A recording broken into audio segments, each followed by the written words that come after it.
Good afternoon, everybody, and welcome to today's webinar from the TUC. It's about managing ventilation as a COVID safety measure. I'm Anna from the TUC, and I'm delighted to be joined by two really amazing guests who I'll get to introduce themselves in a second. But we've got Kirsty from the HSE, and we've got Hilda from the Hazards Campaign. Just to add that Hilda won a really amazing award last year. She was voted the most inspirational health and safety person for 2020 by readers of the Health and Safety Practitioner. So we will be hearing from her second, but I'm sure we're all looking forward to that immensely. Just a bit of housekeeping before we get going. We do have live captions on today's webinar. There's a green button underneath the panel of speakers. Please click that to watch the webinar with live captions. That will open in a new window. We've got a chat panel on the right hand side. It's great to see so many of you already introducing yourselves and telling us where you're from. Please keep doing that and use it to exchange tips and ideas. Because I think we always learn a lot from that. Underneath the screen, there's an ask a question button right at the bottom. So please post any questions there that you've got for Kirsty or for Hilda. After their presentations, we'll try and answer as many of those as we can. But even if we don't get to all of them, please don't worry, because we take all these questions, we take them on board and we use them to inform other resources that we put out there for reps. Right, so before we hand over to our presenters, just to say a bit about today's subject, I think we could all agree that a year ago, I in a million years would never have thought would have been doing a webinar on a subject like this. It's very different from what we normally do, but the world changes and we are where we are. So I think it's going to be a really different and a really important webinar. So Hilda, could you just introduce yourself quickly, just for a few seconds before we hand over to Kirsty for her presentation? Hi there, it's great to be here. So good to see you many safety reps here. I'm Hilda Palmer from the Hazards Campaign. I've been working for 33 plus years on health and safety and supporting safety reps who are fighting for the lives and health of workers all over the country and doing a brilliant job. Thanks. Thanks, Hilda, and we'll be hearing from Hilda shortly. Kirsty, could you introduce yourself to our audience? And while you're doing that, I'm going to get your presentation loaded up so that we're ready to go. Thanks, Anna.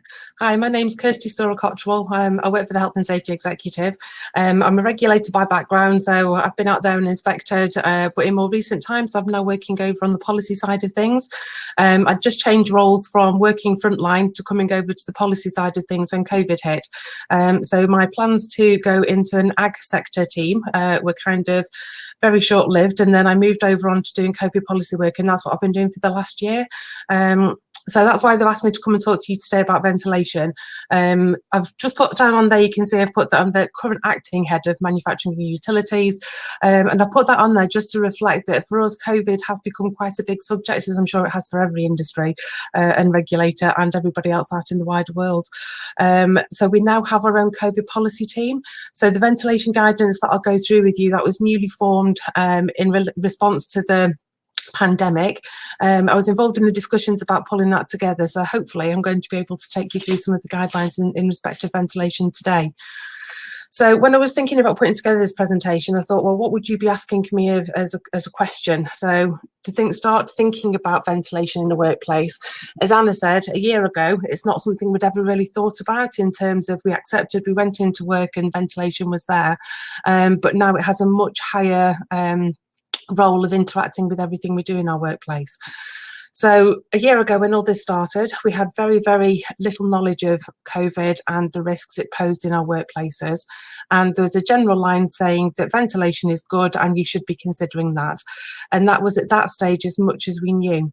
So over the last year, we've spent quite a lot of time engaging with our science directorate, our colleagues. We've engaged with SAGE, with other regulators, with other specialists who've got knowledge about ventilation to try and work out how to put something out there that would help people in complying with this. So I came up with an answer to this question, which I thought I might like to share with you. But before we do that, I think you need to understand what the routes of exposure are. So in terms of COVID, we all now know that main routes of exposure are droplets. So the droplet exposure is when we're close to each other and I breathe out, I speak, and then less than 2 meters usually, then droplet infection, can then travel from me to you. Next side of it is contact. So that's quite clear that you touch surfaces that somebody who's got some kind of infection touch. And at that point, you touch your face, touch your eyes, your mouth, and then of course there's a route of exposure there. And then finally, this is the bit that's developed over the last year, is the aerosol transmission. So this is something in the very, very first stages. It wasn't very well understood, and I'll be honest, it's still developing and being understood. But generally, if you are greater than 2 meters apart, we now know that by breathing out, it can be generated by aerosol, and that's where ventilation will come and help you. I'm sure you all know that, but what we're finding is that people are concentrating on just one route of exposure. So when they're looking at the workplace and they're thinking about how to manage the risk, they might just think about droplets or just contact or just aerosol. And although I'm going to focus on aerosol generation, so ventilation, I think it's really important to understand that this is only one aspect, and this isn't instead of all of the other things that you need to do to be able to protect your workers. So the answer that we came up with after all of that, very straightforward. It's complicated. I like this diagram because this is my idea of electricity. I don't understand it and I don't really get it. I never have. So I liked the bit that said holy water. So I thought, and to me, this is actually a bit like the shift in thinking that we've gone through in relation to ventilation over the last year. However, if I move on to, it doesn't have to be. So when we started looking at this, we tried to pull together some guidance that would translate to all workplaces, it would translate to all different situations, and we found that actually that's not really very practical, because we know, as you know far better than me, all workplaces are very different. They all have different ventilation risks, you're all doing different things in there. So we thought we'd come up with some principles to help you to consider what good ventilation might look like in your workplace. And then ultimately, there may be some occasions where you do need to get a specialist in to have a look and see what good ventilation would look like. But we know that there are some general thoughts that you need to go through, which is reflected in the guidance, that will help you to decide what to do and whether or not what you've got is enough. So the starting point really is to have a think about what the workspace is like. If we can just go back, thanks Anna. So if we look at the workspace, there are, as we know, lots of different workspaces. I mean, as an inspector, I've been to places that are converted homes that have become workplaces. There are industrial units, schools, hospitals, whatever that might be. We know that workplaces are very, very different. And dependent on the workplace you've got, that will affect the type of ventilation that's right for you. So the other question to think about at the start is, what's the ventilation you've got now? Lots of people will probably think about HVAC systems, so heating, ventilation and air conditioning systems, mechanical systems, but that's not the only form of ventilation. Other ventilation, quite obviously, are windows and doors, and they should be considered as a whole. So it's not just about one thing or another, it's about looking at the total combination of ventilation that you have in your workplace now that will then be able to help you to consider what you might need to do in the future. I've put in there ventilation and filtration, partly because when we think about ventilation, we think, you know, as the person at the side on the picture showing, it's about windows wide open, breezes blowing through, but we know that not all workplaces have windows. And we know that not all workplaces will have a ventilation system that will draw external air in. But we do know that some workplaces will have a ventilation system that can scavenge the virus out. So there are filtration systems that you can put. So it'll basically take the air, take it through this system. And whilst it's not ventilation, it does reduce the risk. It will get rid of the risk. And that's something that's probably being thought of a little bit more, but there is some reference to that in the HSE guidance. The other thing to think about when you're thinking about ventilation is what's the task they're doing. So we know that if I was sitting in my home as I am at the moment doing this presentation, not moving very much, probably my aerosol generation is very little, I'm not talking very loudly, I'm not screaming, shouting, singing, I'm not doing a very physical activity. So my aerosol generation is very, very likely to be low.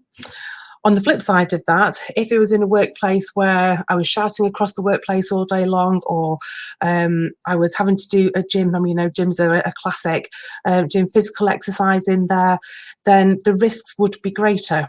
So if I was looking at that workspace, I'd look at the type of workspace it is, the task that's being undertaken, what the ventilation is, and then I'd also look at how many people there are in there. So if I'm here in my room on my own and I'm generating lots of aerosol, even if I decided to get up and do an aerobics class, the risks again are going to be very low because there's only me in here who's exposing me to any risk. So the number of people who are there and how close they are together is also a factor. I've put down there about how long they're in there for. So we know workplaces are not often static. They're ever changing. You've got people coming and going. Some people may work there for 8 hours. Some people may come in there, stay there for 10 minutes and then exit. If they are coming in, spending all day there, that's probably an easier assessment to do. But if you've got the changeover, then you have to consider about total numbers that are in there, the tasks that they're doing, and what the ventilation is that's in there, and how that will affect it. So ultimately, this comes down to the risk assessment. So the guidance that we have at the minute, it is going to be updated, and I've got a colleague working on that at the moment, and we're going to try and reflect more about the risk assessment, because for us, so I've just seen someone tell me to talk slower, sorry, I'm conscious of time. So the risk assessment, it has to be your starting point. It's the same as any other workplace risk. It's no different. The only difference is it's a ventilation system that's reducing the risks of transmitting COVID. So all of those good principles that you already understand and know, they still apply in this situation. And there could be some indicators already that will indicate where you need to go and concentrate all of your work effort on. So, I've kind of got that at the bottom. So concentrate on high risk areas. In workplaces, we know you have got lots and lots of different spaces. You've got lots and lots of different activities going on and lots of different demands in those areas. But you will find that there are some areas where it is higher risk. So it could be that if you are concentrating on your high risk areas, it could be that there are not many people in there, but they are very close together. Or it could be that there are a lot of people in there, there's a wide open space, but the nature of what they're doing means that they should have better ventilation than somewhere else. So what the guidance asks you to do, I mean, obviously there's a limited amount of resources, is to concentrate on the high risk on high risk areas where people will be affected, where there is a higher risk of transmission, either through distance or through the activities they're doing, and then put in place mitigations in those places. I've included in here about the balance between hot and cold, because we know that when this first started, it was nice and hot and sunny, and now it's not. And there is definitely a balance between hot and cold that has to be achieved. So during the summer months, it was really easy. We could open all doors and windows quite wide. And it was quite comfortable because it was hot, whereas we're not in that situation now. So there are things that you can do to help with that. So in some settings, it may be that there are regular breaks during the day. So when everybody leaves that space, you can open all the doors and windows. It will purge the area of any kind of virus that there might be in there. And then people can reoccupy it and then carry on with what they've been doing with the doors closed, or open slightly rather than fully open, to be able to help reduce the risk. The only other thing I just want to mention quickly, I mean, I know that I've run over, which I'm sorry about, is flow rates. So we know that ventilation flow rates have been mentioned in lots of guidance. We know that they are in CIBSE guidance. We all know that there's a number of different sources that will mention them. And again, we've resisted putting those in because depending on what the activity is, how many people are in there, then the flow rate or the changeover rate of air in the workspace that we'd expect would change. And that's why it's not easy for us to put down a one-size-fits-all flow rate or ventilation rate that would work for everybody. And then on the back of that, lots of people have asked about using carbon dioxide monitors. So carbon dioxide monitors can help you to indicate where there is a poor ventilation area. However, in areas where you've got filtration and not ventilation, because that's not changing the air, you may have high levels of carbon dioxide as a result of that, or because of work processes that are going on, that would then prevent the carbon dioxide levels dropping. So it has to be looked at in the round carbon dioxide monitors. However, they can be use of an indicator, poorly ventilated areas. So that's a really, really quick run through what we've gone through over the last 12 months. And my best direction is to put you in direction of the guidance. So HSE has got on its webpage, as you've seen there. You may have already seen that there is some guidance that's already out there, and it was updated just before Christmas. So if you haven't seen it, go and have a look. There is CIBSE guidance, and CIBSE have been very good at updating their guidance regularly over the pandemic. And if you look on the right hand side of the page on there, you can just see related content CIBSE website. And you may find that some industry sector stakeholders have got their own industry guidance relating to ventilation. So whoever you would normally go to for your specific sector advice, they may also have something about ventilation. Thank you. Thanks so much for that presentation. I think you'll agree it was really, really helpful. Okay, while I'm getting Hilda's presentation loaded up, Hilda, I'll just hand over to you for a few seconds just while I get it loaded up, and you can start introducing what you're going to say. Thank you very much. Until late last night, I thought I was the only person going to be presenting today. So my presentation is actually, I'm going to have to chop and change and move quite quickly through it, because fortunately, Kirsty has very helpfully dealt with a lot of things that I don't want to go over. I'm not an expert, I'm a biologist, and I've done a lot of work on trying to understand what the issues are. And I've tried to distill that and try to look at what safety reps should be doing. I will disagree with some of things that Kirsty might have said, but I just want to make this very clear that my disagreements are more with the HSE. They're certainly not with Kirsty or with individuals who work within the HSE. So I'm afraid we've got this problem that the most of the emphasis is on hands, face, space, and that won't cut it. We should be talking about ventilation, as Kirsty has just established. Next slide, please, Anna. I would disagree with Kirsty. Ventilation really has been a huge issue for many workers before COVID, and many workers have been fighting to get better ventilation for many, many years. I've just explained why ventilation is very important. When we breathe in, we take oxygen out of the air, we add carbon dioxide to it, and we breathe out air containing viruses like COVID, bacteria, and fungi encased in droplets from our lungs and our airways. And ventilation, whether it's by windows or doors or trickle vents or proper mechanical systems, is just basically airflow in and out, which dilutes and disperses and can remove these contaminants and bring in more oxygen and remove carbon dioxide. We can use carbon dioxide as a proxy. Kirsty's quite right to explain that there are problems if you're filtering, or if you've got low occupancy, it can be a problem. I've just bought myself a CO2 monitor, which is telling me it's 758 parts per million in here at the moment. A good ventilation in a room should be somewhere between 600 and 800 parts per million. Over 1,000 and over 1,500 is obviously a cause for great concern. I will talk about airflows. Yes, Kirsty's right, it depends what you're doing, and there are lots of different situations. But CIBSE's suggestion recommended is 10 litres per second per person, and the recommended air changes are 6 per hour from WHO. And obviously there are also, as Kirsty has mentioned, air filters either at source in the mechanical system or portable ones within the room that draw air in and filter out particles through HEPA filters. And there's also ultraviolet C wavelength disinfection at source and in the upper room, and those can be very important. There's a lot of advice and information from the European RIHAVA, from CIBSE, and from US organizations. I would like to say here that I think the HSE advice and guidance on throughout the whole of COVID has actually been extremely poor.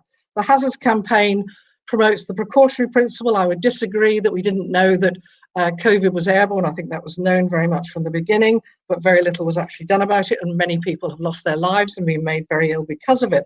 We're certainly not the only ones who are making those criticisms.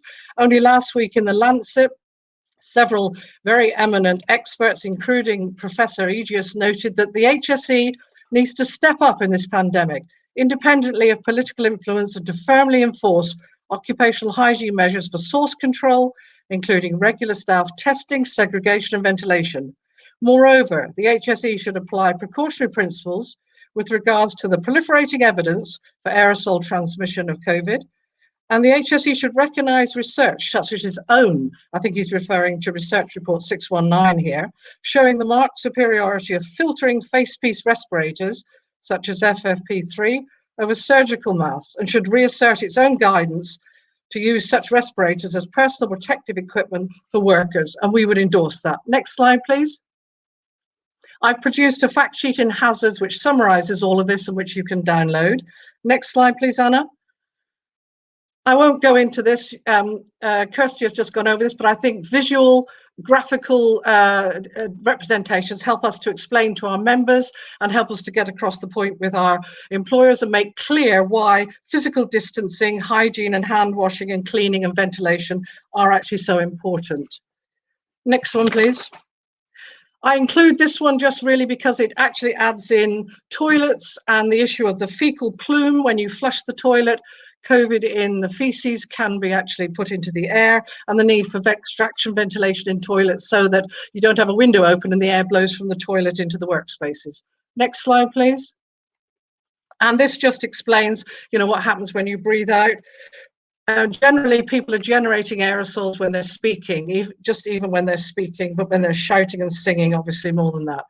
People breathe out about 1,000 aerosols for every droplet. An infected person who may be asymptomatic or pre-symptomatic might breathe out 100,000 to 10 million viral particles per hour. That's a huge amount. As you can see, the large droplets drop to the ground under the influence of gravity and won't be much affected by ventilation. That's why you have to keep at least 2 meters apart. But the smaller particles, the aerosols, can be breathed in if you're too close, and then they will be carried in the air like smoke. They travel many meters very, very quickly. They linger for minutes, possibly hours, and they build up in poorly ventilated areas such as school classrooms and offices and all the rest of it. When they fall to the ground, they can be picked up by touch. They can be transferred to your face, your mouth, and whatever, and they can also be re-aerosolized. Ventilation obviously has a huge impact on the long-range airborne aerosols, and it is a very, very major part of transmission. Next one, please. This one just shows very briefly how, the size of the particles and the ones that fall and the ones that are transmitted. The virus is very, very small. It's only about 0.12 microns or millionths of a meter, but it's always encased in droplets or aerosols, and therefore it can be filtered out by masks and it can be blown away. Thank you. Next one, please. Reducing the viral load in the air is obviously really, really important. The smaller particles, anything under 100 microns, can be inhaled into your nose and throat and into your lungs. The very, very small parts can be inhaled deep into your lungs. And the important thing is the more virus particles in the air that you inhale, the more likely you are to get infected. And the more you inhale and the smaller ones, the further down they get, and the more likely you are to be very ill. And that is why reducing the viral load is very important. Next one, please. What can safety reps do? You have the rights under the safety reps and safety committees regulations, and your employer has duties to involve you in risk assessments, to consult you, and to involve you. You need to find out about the ventilation system. Is it effective and maintained? What is the airflow it provides? What is the proof of that? Don't just accept your employer telling you that it's being done. Is it set for 100% outdoor air, preventing recirculation, which will recirculate viruses if people are infected? Are there turn-off automatic CO2 sensors which can actually impede the use of outdoor air? If areas are very poorly vented, are they taken out of use, or disinfection or filtration used as well? And are there a whole range of other things that are done, cleaning, and also is the relative humidity okay? The optimum should be between 40 to 70. If it's too dry, the aerosols and the virus will persist for longer and remain around in the air. And it will also affect the lining of your nose and throat, which actually filter out these particles. Next one, please. You can use this from Rehava to back you up in your questions to employers where they say, where's this coming from? This is really useful. Thank you. Next one, please, Anna. Next slide, please. And this is just summarizes what we've just been talking about. On the left, we've got a system with ventilation. Sorry, you've gone on now. Go back. A system on the left with ventilation and on the right without. And you can see that there are, on the left with the ventilation, fewer airborne particles from the potentially infected woman on the right for the man on the left to inhale. On the right, without ventilation, there are lots of airborne aerosols potentially laden with viruses for that person to inhale. Next one, please. And this just reiterates that and shows the influence of in-room filtration and at-source filtration and all the ways in which that can be done, and just emphasizes all of that. Thank you. Next one, please. Risk assessment, as Kirsty has talked about, this just summarizes all the issues about occupancy and proximity and duration and activity, and just shows the sort of things that will reduce the risk and those situations where it is very much increased. Next one, please. We must use the risk control hierarchy. This is implicit in the Health and Safety at Work Act, and it's also explicit in the Management of Health and Safety at Work regulations. And obviously we start with source control and elimination, helping people to work from home, keeping people out of the workplace, making sure they can isolate if they're a contact, or if they're sick, that they get full sick pay, they're supported at home, all the way down to engineering controls such as ventilation, administrative controls, and right down to PPE and face masks. We would say that face masks are fine for the public and children in schools, but we're looking at PPE for workers. Next slide, please. Non-PPE face masks do work. They really do. They have a massive impact on the amount of droplets and aerosols that someone breathes out into the room. And if those aerosols and droplets are contaminated with virus, then it's actually preventing them from getting into the room. And so it's preventing them from being a risk to anybody else who may be there. And it's really important that we realize this. Medical masks are not great. They leak. And what matters in terms of non-PPE face masks is the type of material, the filtration, and the fit. And lots of cloth masks that have 3 layers and close fitting can be extremely good at filtering out and can be very, very effective. We went along with face masks initially because there was a huge shortage of PPE in terms of the supply for healthcare workers. But I think now we need to be, but we've always said that workers need PPE, proper respiratory protection. And I think we need to go back to emphasizing that. It now looks like Austria, possibly Germany and France are going to mandate FFP2 masks for shoppers going into shops. Next slide, please.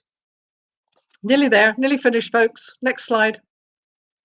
These employers have got to implement multiple layered control measures, because each method of control will provide a percentage of risk reduction, and all of them together, distancing, source control with face masks and PPE and ventilation, possibly with filtration and all the rest of it, will actually reduce the risk absolutely massively. And this is what we must be aiming for. And the next slide just shows a different way of looking at that. Some people call it the Swiss cheese method of protection. And I'm going to leave it there. I'm sorry, it was a bit of a rush through that. There's lots of information there for you to look at. And then there are about 5 pages of resources and links. I'm sorry I've gone on a little bit too long, but I hope that actually helps in terms of what we can actually do and what the problems are. Thanks very much. Thanks, Hilda. I'm actually just going to close Hilda's presentation for now. We've had lots of people saying, can they get a copy of the presentation? Absolutely, yes. If you've registered for today's webinar, we will be sending you a link to the recording and a link to all the resources mentioned by both Hilda and Kirsty, and that includes their presentation. So I'm aware that there's a lot of information on the slides and we have raced through them, but you'll get a copy. Please don't worry. It's going to be sent to everyone who's registered later today. Right, we have had a lot of questions, so I am going to do my best to answer as many of them as we can, to try and make the questions as relevant to as many viewers as possible. I'm going to try and combine them and to get some information from Hilda and from Kirsty that answers as many people's queries as possible. Right, we've had a few questions about schools. So could you perhaps both say a few things about the education setting, specifically schools? We don't know when schools will be going back yet, but with classrooms with up to 30 children in them, what's the situation with ventilation, windows open or closed? And perhaps you could touch on the idea of older schools as well, where there's, you know, older buildings and the issues that perhaps causes. So we'll start with you, Kirsty, to give Hilda a chance just to catch her breath there. Okay, thank you. So in terms of schools, there is some specific DfE guidance that covers schools and ventilation, and there's also some updated CIBSE guidance that covers it. And again, I come back to, it's not just ventilation that's the control measure, it's all the other factors as well. So cohorting or bubbling, as it's called in schools, that's got to be part of the risk control measures that are put in place. Again, it depends on the workplace or on the environment that you're looking at. So I know a lot of schools have had windows open during the winter months and they've left them open during lessons. Some of the older schools tend to have high level windows and low level windows, and if you open the high level ones, then that will draw the air out, but it'll keep the air warm, so that can help resolve some of the issues. In terms of between classes, so we know that some schools are opening doors and windows between classes, so maintaining some ventilation during the lesson itself, and then after that letting the kids go outside or to dinner or to wherever, opening the doors and the windows up so it probably is cold, and effectively purging it so that by the time the children come back in again, the space is it's then free of the virus. I think in a lot of the secondary schools where they normally move around buildings, that's been reduced, so they'll either keep different groups or bubbles in one particular area of the school, or some schools have been reducing total numbers of children and teachers together in school, so again that reduces the need to ventilate. But again, I come back to, it's got to be a combination of factors. You can't just rely on ventilation alone to come up with a complete risk control strategy. Thanks, Kirsty. Over to you, Hilda, on this issue around schools. Okay, I think that's Kirsty's given some excellent, an excellent explanation there, and what needs to be done, and that's absolutely right. But I have to say, everything that's been said about schools is completely and utterly ludicrous and illogical and non-scientific and nonsensical. You know, the idea that we've got children very, very close together in classrooms, but they mustn't wear masks inside the classroom, but they must when they go outside. The idea about bubbling is, frankly, it's like crossing your fingers. It's a complete nonsense. It really is, and it's absolutely insulting and disgusting to teachers and children and parents, and it's causing huge amounts of fear. You've got to have the layers of protection, as we said. Kirsty's quite right. It's not just about ventilation, but it has to be about source control as well. So it has to be about children in classrooms wearing face masks and teachers being able to wear personal protective equipment. It has to be that. Otherwise, it's nonsensical. And you just cannot say all those sorts of things must be done in shops where people pop in and out, but they mustn't be done in a classroom. You cannot say that with a straight face and then claim that we are doing all that we possibly can. It's stupid and ludicrous, and that's why we're in the mess that we're in, and that has to be changed absolutely right away. Thanks, Hilda. And I don't know whether you can see the chat panel on the right, but it's zooming past with lots of people agreeing with your point there specifically about schools. So it's great to see. Okay, the next question concerns a part of a building that's in many workplaces, lifts. Now, obviously, we often don't have windows and lifts, so perhaps they present a different challenge. But could you say a little bit about those, about lifts, and whether there's any guidance on safe capacity or other measures that people can take? Kirsty. Okay, so the base guidance does cover lifts, and the issue there is possibly not about ventilation, it's more about reducing capacity in them. So I know lots of lifts now, they don't allow, you know, if it's a single household or a single bubble going in, that's one thing, but then if it's more than than that, then they would have to have separate lifts going up and down, or separate lift interactions going up and down. So there will be some ventilation in those spaces. But again, it comes down to the risk assessment to have a look at what's in place now and looking at the range of control. So like I say, between people going and using it, making sure the doors are open. Obviously they are going to, so there will be some purging at that point that the doors open. But it is about managing the risk, and most likely more about managing the numbers of people using it. Thanks there, Kirsty. Hilda, have you got anything to add about lifts?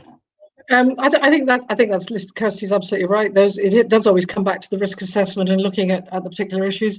It has to be, I think, about reducing the number of people, one person in a lift, or actually closing lifts, because there are problems. I mean, they're quite a hard area to ventilate. The doors aren't open very much. The issue about purging, we know that some few people are sort of super spreaders, and if someone's asymptomatic or pre-symptomatic and infectious and goes into a lift, a lot of the aerosols they exhale during that ride will be there when the doors open, when someone else comes in. It's actually very difficult to actually control for all of those sorts of things, and you have to be aware of that, and you have to, make your risk assessment based on that.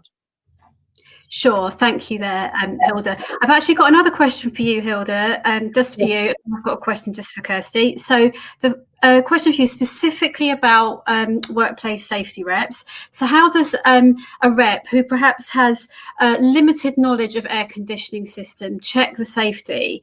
If they're in a public building with windows that don't open and perhaps there's only a door that is open, how would that risk differ once public opening to this building returns? At the moment it's closed and it's only staff going in and out, but maybe they're talking about a local council office or something. Have you got any advice on that? Well, it's coming back to the risk assessment. It's about the safety rep using their rights to be consulted and to be involved, and asking those questions in that list that I gave, and not taking the employer saying, yeah, the ventilation's all right, or just open the windows, or we just do that. You actually have to ask for proof of all of these things. What is the ventilation level? Will that ventilation level be okay for the number of people who would normally be in that space? And how can they prove that? They have to actually do that. And how will they control the occupancy? How will they source control? How will they make sure that the public coming into those areas are both wearing face coverings, and also that somebody is maintaining distancing and all those sorts of things? You have the right to ask all those sorts of questions. You have the right to challenge your employer and to be involved in that. And you have the right to be involved in creating a risk assessment, doing a risk assessment, and creating a safe system of work that's actually based on reality and on the facts and on some proof about the ventilation and the risks and the number of people and all those sorts of things. Thanks, Hilda. The question that I've got specifically for you, Kirsty, said, does the HSE have any, can you give some indication of the work that you've done on ventilation in meat factories? We all know that there have been specific workplace outbreaks in food production centres in general. What's the situation regarding those, and specifically with aerosol transmission?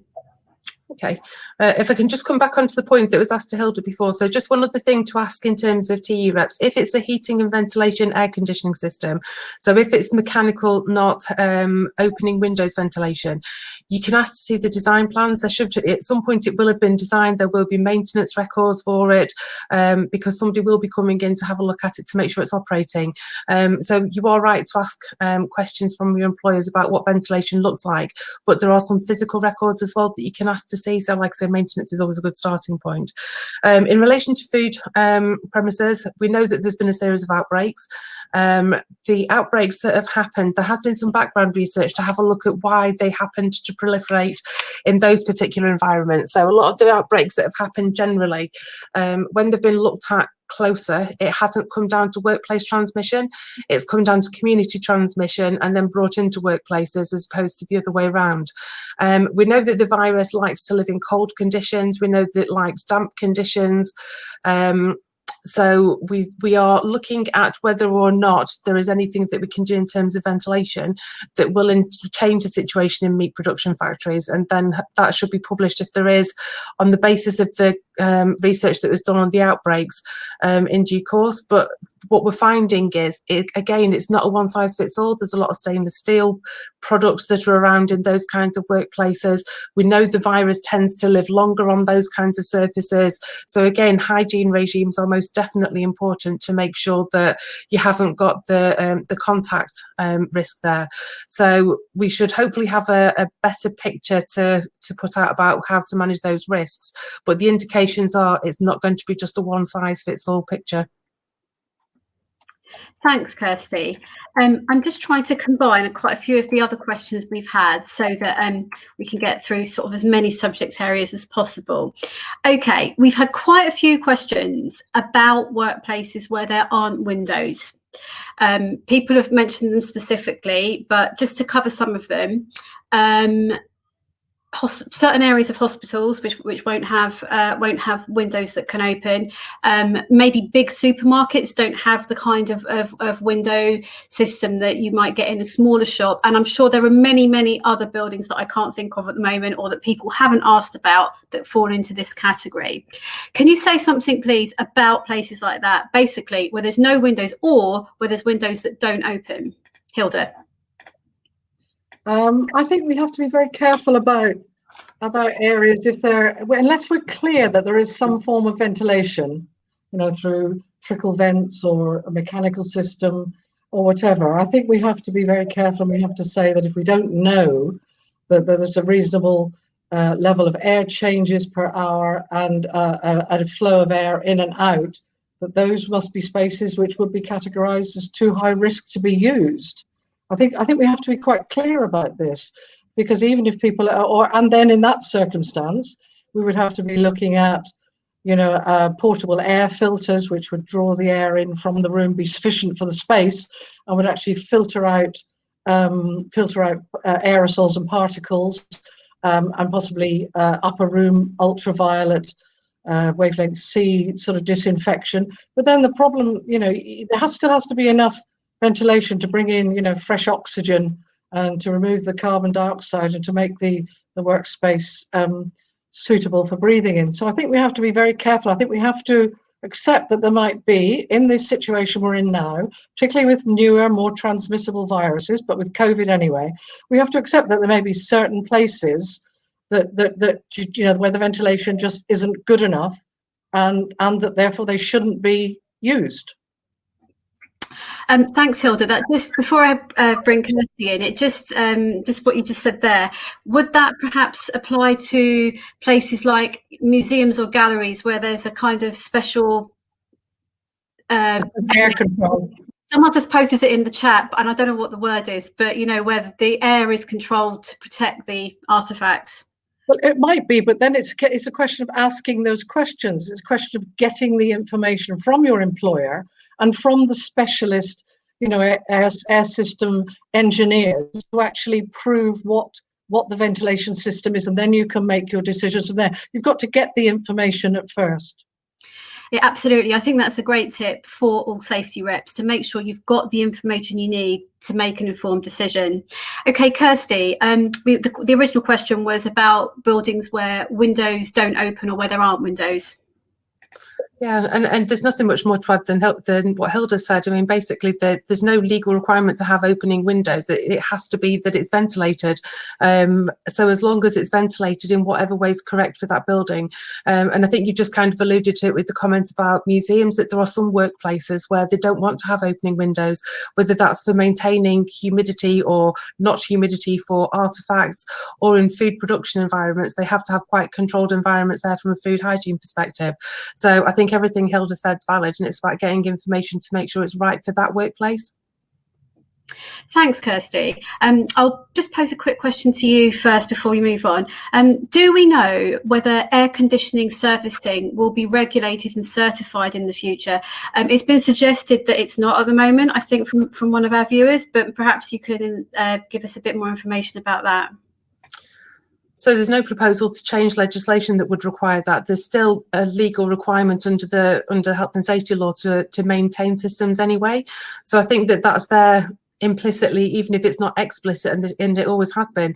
So I don't think there will be any requirement to change that, and it would be difficult to say, to get it certified, to say, for example, do it every year, because actually in some environments that's not enough. In some environments they would need to do that more frequently. So again, it does come back to the risk assessment and to the management controls that are in place within the workplace to make sure that it's maintained and working as it should. Thanks, Kirsty. Anything to add on that, Hilda? Yes, no, I think that's absolutely right what Kirsty has said, but I would just like us all to think ventilation is not just for COVID. Ventilation is for life. And I think COVID has actually made a lot of us think a lot more about ventilation. And ventilation in many, many of our workplaces was completely and utterly terrible and unacceptable before this. And I hope we will take this back now and fix our ventilation for now to protect our lives and health during COVID, but actually take it into insisting on investment in better ventilation systems, maybe more filtration to filter out air pollution coming in, or to filter out all the other VOCs and other contaminants inside indoor air, and to make our working environments better as part of the whole Building Back Better sort of campaign that we need to undertake from here. I think that's an excellent point, Hilda.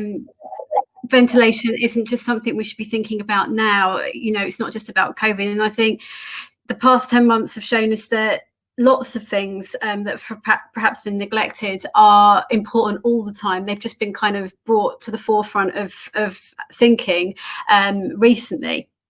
Okay, let's see if we can answer just a couple of more questions, because time is speeding by, but I'm trying to fit in as many as possible. Okay, you both kind of alluded to this in your presentations, but we've had quite a few questions about marrying thermal comfort with the need to open windows or to ventilate in some way. Can you say a few things about that? We'll start with you, Kirsty. Okay, so again, it comes back to, it's the balance of risk, isn't it? So we understand this time of year it's cold, it's difficult. We know some workplaces have provided, or schools, for example, they've asked people to wear different uniforms so that they can have windows wide open. But again, it has to go back to what was the original ventilation compilation like. So if you are only relying on windows that open and there is no other ventilation, and depending on the size of the space, the number of people there, then it's a balance of risk, isn't it? So if you have your windows only open a small amount and it feels very, very stuffy, then that probably isn't enough, and you might need to open them wider. There is some practical tips on guidance within the HSE guidelines, because it is about balancing it. It's not about making people cold, but if that's all you've got is window opening, then it's looking at how you can then, you know, do purging or other things that will help to support it, and then hopefully maintain thermal comfort as well. Thanks, Kirsty. Hilda, have you got any specific practical advice for workplace reps on this issue of thermal comfort and ventilation?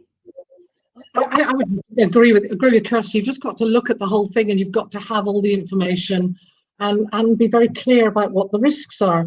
I mean, I think quite a lot of people would be prepared to put up with a colder environment if they felt that meant they were having fresher air and there was less risk of inhaling air that might contain viruses. I think it's actually very difficult, but it then means you must look at, you know, are there other methods? Should you be looking at ultraviolet room disinfection, or should you be looking at you know, filtering the air or whatever, things like that. But in some circumstances, you know, maybe workers will decide they'd rather have more air flowing through, and they'd be prepared to put up with that and wear different clothing or whatever. I think we have to have all that information, and then we have to work out how we actually balance that and what's most important to us. Yeah, thanks, Hilda. I think a subject that's come up again and again is this thing about getting information, getting all the information that you need so that you can make the informed decision. Okay, we've had quite an interesting question. It's a bit different to the others. In light of the new variants of coronavirus, is there any specific advice on revisiting ventilation in institutional risk assessments? This is, you know, no one's really touched on this, on the new variants so far, so perhaps we can say a little bit about that. Kirsty, we'll start with you. Yeah, so the new variant, as we know, it's more transmissible, and a technical way somebody explained it to me is it's more sticky. I can cope with that kind of, I'm sure there's a much more scientific explanation, but if that's how you imagine it, then you kind of get a concept of what you might need to do. I think in light of the new variant, it's not just about reviewing it for ventilation, it's reviewing all your control measures to ensure that they are still fit for purpose, to make sure that you're doing all the social distancing that you should be doing. We know that with the new variant, the controls that are already there and have already been recommended are still the ones that will work for the new variant. But then again, it may be that you need to reinforce those in a workplace. It may be that you need to improve cleaning regimes if you think they're now not fit for purpose. In the same way, you may think now that given the new variant, that you then got to improve your ventilation. So I think it's worthwhile definitely reviewing your risk assessment, but also monitoring and making sure that everything you've identified is still being implemented in your workplace. Thanks, Kirsty. Over to you, Hilda. Yes, I think that's right. The point is all risk assessments must be reviewed if something changes. So if when the R rate goes up in the community, that's a reason for reviewing all your risk assessments. The new variants are more transmissible, and this may well mean that more aerosols are generated, and the aerosols contain more virus. Or it may mean that the virus particles are actually persisting for longer. It might mean all those sorts of things. And that does have a very big implication on what it means in terms of ventilation. The SAGE environmental monitoring group did say that the new variant meant the ventilation requirement should be increased by 1.5 to 1.7 times. We absolutely must do this. And it does mean, though, as Kirsty has said, we've got to review the layered protection. So it may well mean we need better masks. I think it certainly means we need to review the fact all workers really need PPE. We need to go back to reviewing that. And as Professor E just says, and I think the HSE really does need to take a bit more of a role on this and be much more upfront. And I do think we need to make it very, very clear. Aerosol transmission is one of the main transmitters of this virus. I think we need to be very, very careful not to go down what's easy to do, which is the theatre of hygiene and the incredible cleaning and cleansing of surfaces, which is probably not actually terribly much needed. Hand washing is always a great thing, and the more we do of that, that's fine. But I think we need to review the risk assessment whenever there's a change. The new variants, it's a huge change. All our risk assessments must be reviewed. Thanks, Hilda. One of our viewers has just posted a really good point that summarises what you've just said in the chat. They said risk assessments are a living document. They're not just like you're done and your risks are assessed forever. They're very much they're organic and they're constantly changing. Okay, I'm going to see if we've got time for one more question, because we've sped through. We've already gone slightly over time, but I'm just going to put one more question to you just before we round up. So we've had a question saying, as union reps, do we have a right to request actual ventilation readings that are undertaken by the employer? Or should we take it as read that these checks have been done and that the checks and the risk assessment meet regulatory requirements? Hilda, you're shaking your head. We'll start with you.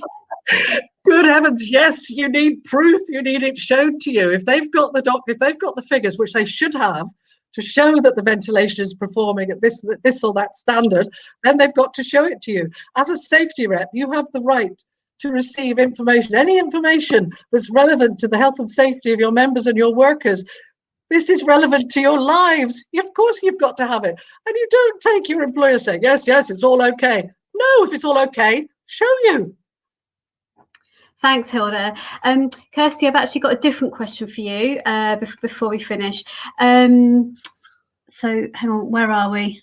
I'm just trying to find it here. Yes. So if someone is faced with a lot of jargon terminology when they speak to their employer about ventilation, what kind of have you got any guidance over the kind of meanings of these keywords, that basically the main jargon that people might come across in this area?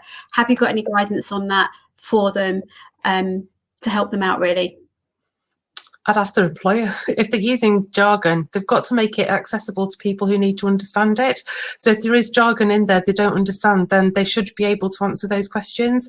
I mean, there are some things like HVAC, you know, that's a general term that's used, and you'll find the definition of that on CIBSE. But again, the meaning of that and what that means in that workplace to that employer, I go back and ask them. Thanks, Kirsty. Yeah, like I said, we've completely sort of zoomed through very nearly an hour, and we've had some fantastic questions and some amazing information from both Hilda and from Kirsty today. Like I said, we will be sending a recording of the broadcast and the presentations from both our speakers, as well as some other resources, out to you. If you've registered, you'll get that information. So thank you everybody for joining us. Thank you to Kirsty and to Hilda. Just to remind you that we've got another webinar next week. It's on Tuesday though, rather than Wednesday. We normally do them on Wednesday, so it's Tuesday next week at 2 p.m. Put the date in your diary. Please register. It's on mental health and on how we can protect it and promote good practice around that. I think it's going to be a really important session. So I look forward to seeing you again in a week. Bye from all of us for now.